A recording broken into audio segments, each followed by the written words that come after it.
പെരിങ്ങോം വൈക്കര കൃഷിഭവന്റെ നേതൃത്വത്തിൽ soil health awareness campaign സംഘടിപ്പിച്ചു.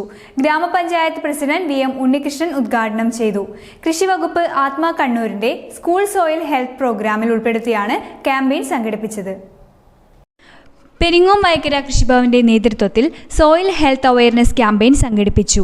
കൃഷിവകുപ്പ് ആത്മാ കണ്ണൂരിന്റെ സ്കൂൾ സോയിൽ ഹെൽത്ത് പ്രോഗ്രാമിൽ ഉൾപ്പെടുത്തി പെരിങ്ങോത്ത് പ്രവർത്തിക്കുന്ന കരിന്തളം ഏകലവ്യ റെസിഡൻഷ്യൽ സ്കൂളിലെ വിദ്യാർത്ഥികളെ പങ്കെടുപ്പിച്ചാണ് ക്യാമ്പയിൻ സംഘടിപ്പിച്ചത്. ഗ്രാമപഞ്ചായത്ത് പ്രസിഡന്റ് വി.എം. ഉണ്ണികൃഷ്ണൻ ഉദ്ഘാടനം ചെയ്തു. അതിലിപ്പോൾ ചെയ്യുന്ന ചില വളങ്ങൾ വേണ്ടിവരില്ല, ചിലതിൻ്റെ അളവ് കൂടുതലായിട്ട് വേണ്ടിവരും. അപ്പോൾ അതിനെന്ത് വേണം? മണ്ണിൽ നമുക്ക് എന്താണ് വേണ്ടതെന്ന്, മണ്ണിനെന്താണ് ആവശ്യമെന്ന് അറിയണം.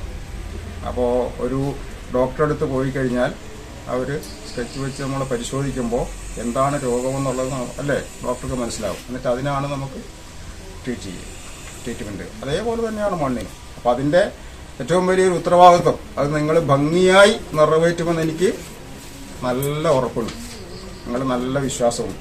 അപ്പോൾ അവർ ഏൽപ്പിച്ചു കൊടുത്താൽ മതി. നമ്മളെ സമീപ പ്രദേശത്തൊക്കെ തന്നെയായിരിക്കും സെലക്ട് ചെയ്ത 30 വീട് എന്നാണ് പറഞ്ഞത്. അപ്പോൾ അത് നന്നായി നിർവഹിക്കുക. അതിൽ കൂടി നിങ്ങൾക്ക് ആ കുടുംബവുമായിട്ട് ഒരു ഇൻട്രാക്ഷൻ അല്ലേ, പിന്നെ കാർഷിക മേഖലയിൽ നമുക്കൊന്ന് പരിചയപ്പെടൽ, ഈ മണ്ണെങ്ങനെയാണ് പരിശോധിക്കുക എന്നുള്ളത് നമ്മൾ അറിയുക. ഇതെല്ലാം ഇതിൻ്റെ ഉദ്ദേശമാണ്.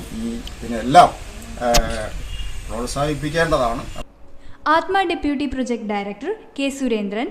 ഇപ്പം മഴ താഴോട്ട് വരുമ്പോൾ നിറയില്ല, താഴെ എത്തിയതിനു ശേഷം ഒഴുകി പോകുന്നുണ്ടോ മഴവെള്ളം, അതിന്റെ നിറം എന്താണ്? ബ്രൗൺ ഉണ്ടാവും, പിന്നെ റെഡ് ഉണ്ടാകാം. എവിടെന്നാ ഈ നിറം കിട്ടുന്നത്? അതിന്റെ കൂടെ നിറം പോയിട്ട് ബാക്കി മണ്ണിൽ നിറമില്ലാത്ത മണ്ണാണോ ബാലൻസ് എടുക്കുന്നത്? അപ്പൊ മണ്ണിന്റെ നിറം ഒരു പ്രത്യേക നിറം മാത്രമല്ല, പലതും ചേരുമ്പോഴാണ് മണ്ണിന് നിറം വരുന്നത് അല്ലേ.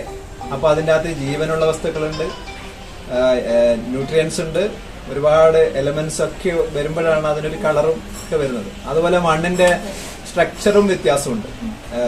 തരി മണ്ണുണ്ടാവും, ക്ലേ ഉണ്ടാവും, സാൻഡ് ഉണ്ടാവും, സിൽറ്റ് ഉണ്ടാവും, അതിൻ്റെ അകത്ത് ലോമി സോയിൽസ് ഉണ്ടാവും, ഓർഗാനിക് മാനർ ഒക്കെ ഉണ്ടാവും. അപ്പോഴൊക്കെയാണ് അതിനൊരു കളർ കിട്ടുന്നത്. ആ കളറൊക്കെ ഒരു മഴ പെയ്യുമ്പോൾ ഈ ന്യൂട്രിയൻസും ഓർഗാനിക് ആയിട്ടുള്ള കാര്യങ്ങളൊക്കെ തന്നെ എങ്ങോട്ട് പോകുന്നു? ഒഴുകി എവിടം വരെ പോകുന്നു?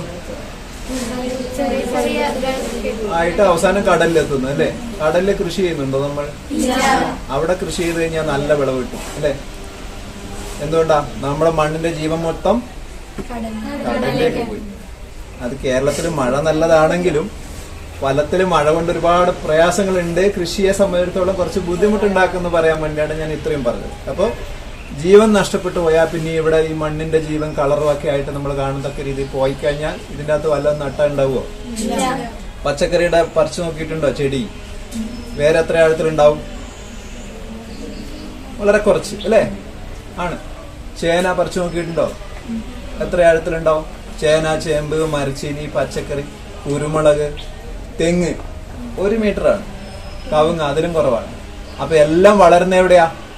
മണ്ണിന്റെ മേൽഭാഗത്താണ്. അതെ, നമുക്ക് ആവശ്യമുള്ള മിക്കവാറും ടോപ്പ് സോയിലാണ് വളരുന്നത് അല്ലേ. അത് ഒഴുകിപ്പോയാൽ മണ്ണിന്റെ ജീവൻ പോയി കഴിഞ്ഞാൽ, മണ്ണിന്റെ ജീവൻ പോയിന്ന് മാത്രമാണോ മണ്ണിന്റെ ജീവൻ പോയാൽ? നമ്മുടെ ജീവൻ പോയി. TPO പ്രദീപൻ, പഞ്ചായത്ത് സ്ഥിരം സമിതി ചെയർമാൻമാരായ കെ. കമലാക്ഷൻ, ഫാത്തിമ ബീവി, കൃഷി ഓഫീസർ TV തുഷാര, കൃഷി അസിസ്റ്റന്റ് ഓഫീസർ കെ. ജയന്തി എന്നിവർ സംസാരിച്ചു. News bureau, Peringome.